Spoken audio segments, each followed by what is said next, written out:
اعوذ باللہ من الشیطان الرجیم بسم اللہ الرحمن الرحیم نحمده ونصلی علی رسولہ الکریم اما بعد رب زدنی علما۔ ہم کیونکہ زکوٰۃ کے مسائل کو بہت ڈیٹیل میں اور ایک ایک کر کے زکوٰۃ کے ہر مسئلے کو ڈسکس کر رہے ہیں، اور اس سے پہلے میں ڈیٹیل میں بتا چکی ہوں کہ زکوٰۃ کس طرح کے مال پر ادا کی جاتی ہے، زکوٰۃ کا نصاب کیا ہے، اور زکوٰۃ فار ایگزامپل جو 4 کیٹیگریز ہیں، اس کی 5 کیٹیگریز ہیں، ان کے بارے میں آپ کو ڈیٹیل سے بتا چکی ہوں کہ آپ کے پاس کتنا گولڈ ہو تو آپ کے پاس زکوٰۃ لازم ہوگی، کتنی چاندی ہو یا کتنا کیش ہو، یا پھر آپ کے پاس سامان تجارت ہو یا آپ کے پاس جانور ہوں۔ اور سامان تجارت سے کیا مراد ہے، یہ بھی میں آپ کو ڈیٹیل میں ایک ویڈیو بنا چکی ہوں۔ یہ بھی میں آپ کو ڈیٹیل میں بتا چکی ہوں کہ آپ کے پاس اگر سونا 7.5 تولے سے کم ہے تب بھی آپ براہ کرم اپنی تمام کیٹیگریز کو چیک کریں کہ کسی اور کیٹیگری کا مال آپ کے پاس موجود ہے یا نہیں ہے، کیونکہ اگر کوئی اور کیٹیگری موجود ہے تو تب بھی 7.5 تولے سے کم سونے کے اوپر بھی آپ کے پر زکوٰۃ لازم ہوگی۔ سو کائنڈلی ان مسائل کو بہت اچھے طریقے سے سمجھیے، اور ان کو اپنے بچوں کو بھی سکھائیے، کیونکہ ہمارے بچے اگر اس چیز سے نا واقف ہوں گے تو وہ دین کے ایک انتہائی اہم رکن میں کوتاہی کا مظاہرہ کریں گے، اگنورنس کا مظاہرہ کریں گے، اور اس کا تمام گناہ وہ ہمارے اوپر جائے گا۔ تو آج کا سوال ہمارے پاس یہ ہے کہ اگر کسی نے کوئی سیونگ اپنی رکھی ہوئی ہے، فار ایگزامپل کسی مقصد کے لیے رکھی ہوئی ہے، اور اس سے وہ گھر خریدنا چاہتے ہیں، اس سے وہ گاڑی خریدنا چاہتے ہیں، یا اس سے وہ بائک کوئی خریدنا چاہتا ہے، یا اس سے گھر کی کوئی چیز خریدنا چاہتا ہے، تو کیا اس سیونگ کے اوپر بھی زکوٰۃ لازم ہوگی؟ جی بالکل لازم ہوگی اس سیونگ کے اوپر زکوٰۃ۔ جب بھی آپ کے پاس کوئی کیش موجود ہو، خواہ آپ نے اس کو کسی بھی نیت سے رکھا ہوا ہو، اس کو گھر خریدنے کی نیت سے، اس کو زیور خریدنے کی نیت سے، اس کو گاڑی خریدنے کی نیت سے، اس کو بائک خریدنے کی نیت سے، اس کو گھر کا کوئی اور سامان، کوئی فرنیچر خریدنے کی نیت سے رکھا ہوا ہے، لیکن اگر اس کیش کے اوپر 1 سال کی مدت گزر چکی ہے تو اس کیش کے اوپر زکوٰۃ دینا بالکل لازم ہے، وہ آپ کے زکوٰۃ کے نصاب میں شامل ہو گئی۔ فار ایگزامپل اگر کسی نے 2 لاکھ رکھے ہوئے ہیں کسی بھی نیت سے، جس سے وہ اپنی کوئی بھی چیز خریدنا چاہتے ہیں، کوئی فرنیچر خریدنا چاہتے ہیں، کوئی گاڑی خریدنا چاہتے ہیں، مثال کے طور پر، یا فار ایگزامپل میں کم سے کم اماؤنٹ سے شروع کروں گی کہ اگر انہوں نے کم از کم اتنی اماؤنٹ رکھی ہوئی ہے کہ جس سے 52.5 تولے چاندی، جو کہ زکوٰۃ کا نصاب ہے، 52.5 تولے چاندی جس سے خریدی جا سکے، اگر اتنا پیسہ آپ نے اپنے پاس سیونگ میں رکھا ہوا ہے کہ اس سے آپ اپنی کوئی بھی چیز خریدنا چاہتے ہیں، تو یہ آپ کے زکوٰۃ، آپ صاحب نصاب ہو گئے، یہ آپ کے زکوٰۃ کے نصاب میں یہ پیسے شامل ہو گئے۔ جیسے ہی ان پیسوں کے اوپر 1 سال کی مدت گزرے گی،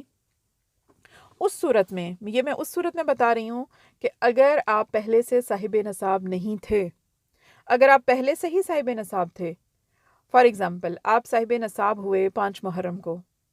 اور آپ کے پاس 12 ربیع الاول کو آپ نے الگ سے سیونگ اپنی رکھی 52.5 تولے چاندی کی مالیت کے برابر، جس سے آپ اپنے گھر کی کوئی بھی چیز خریدنا چاہتے ہیں،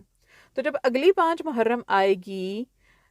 تو اس دن جب آپ اپنی زکوٰۃ کیلکولیٹ کریں گے تو اپنے ان پیسوں کو بھی بیچ میں شامل کریں گے زکوٰۃ کیلکولیٹ کرتے ہوئے، جو آپ نے الگ سے نکال کے رکھ دیے اس پرپس کے لیے کہ آپ اس سے گاڑی خریدیں گے، ان کو جمع کر کے مزید پیسے اس میں، یا آپ کوئی بائک خریدیں گے، یا آپ کوئی پلاٹ خریدیں گے، یا آپ کوئی گھر خریدیں گے، یا اس سے فرنیچر خریدیں گے، یا گھر کی کوئی اور چیز خریدیں گے، یا کچھ بھی کریں گے، کسی بھی مقصد کے لیے آپ نے وہ کیش رکھا ہوا ہے، تو وہ کیش بھی آپ کو شامل کرنا ہوگا اپنی زکوٰۃ کی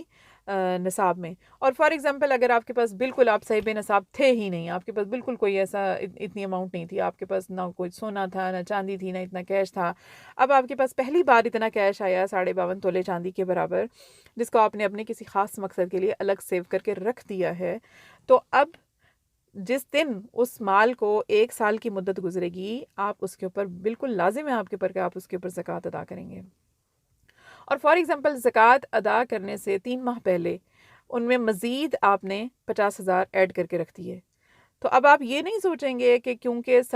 آپ نے 52.5 تولے چاندی کی مالیت کے برابر کیش جو 5 محرم کو رکھا تھا، صرف آپ اگلے 5 محرم کو اسی کے اوپر ہی زکوٰۃ دیں گے، نہیں،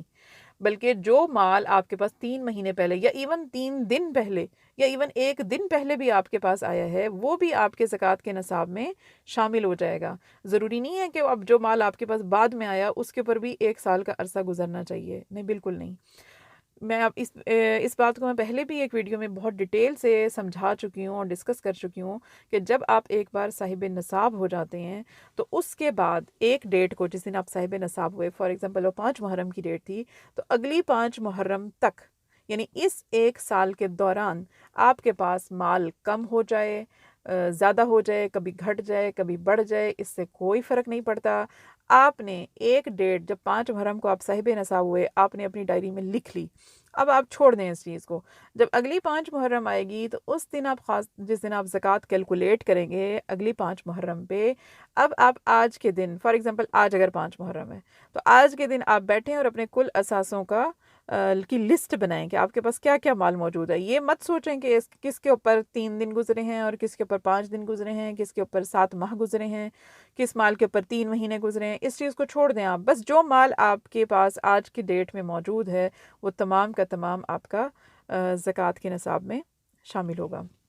تو اس معاملے میں پلیز کوتاہی نہ کریں، یہ ہمارے دین کا ایک بہت اہم رکن ہے اور اس کو سمجھنا انتہائی ضروری ہے، کیونکہ ہم زکوٰۃ کے مسائل میں ہم بہت زیادہ غلطیاں کرتے ہیں، کیونکہ ہم ان مسائل کو سیکھنے کی کوشش نہیں کرتے۔ اگر ہم ان مسائل کو سیکھنے کی کوشش کریں تو کوئی ایسا اجنبا نہیں ہے کہ ہم ان مسائل کو سمجھیں اور بالکل جو زکوٰۃ ہمارے پر لازم ہے ہم اس کو باقاعدگی کے ساتھ ادا کریں، کیونکہ زکوٰۃ کا ادا نہ کرنا جو ہے وہ ہمارے پورے کے پورے مال کو جو ہے وہ گندا کر دیتا ہے۔ زکوٰۃ در حقیقت مال کا میل ہے، یہ در حقیقت ان لوگوں کا حق ہے کہ جن کا حصہ ہمارے اثاثوں میں، ہماری مالی ملکیت میں موجود ہوتا ہے۔ زکوٰۃ ادا کر کے ہم کسی کے اوپر کوئی احسان نہیں کرتے، بلکہ ہم تو ان کا حصہ ان کو لوٹاتے ہیں جو اللہ رب العزت نے ہمارے مال میں جو حصہ رکھ دیا ہوا ہے ان کا۔ اللہ تعالی ہم سب کو دین کے مسائل کو سمجھنے اور ان پہ عمل کرنے کی توفیق عطا فرمائے، آمین ثم آمین۔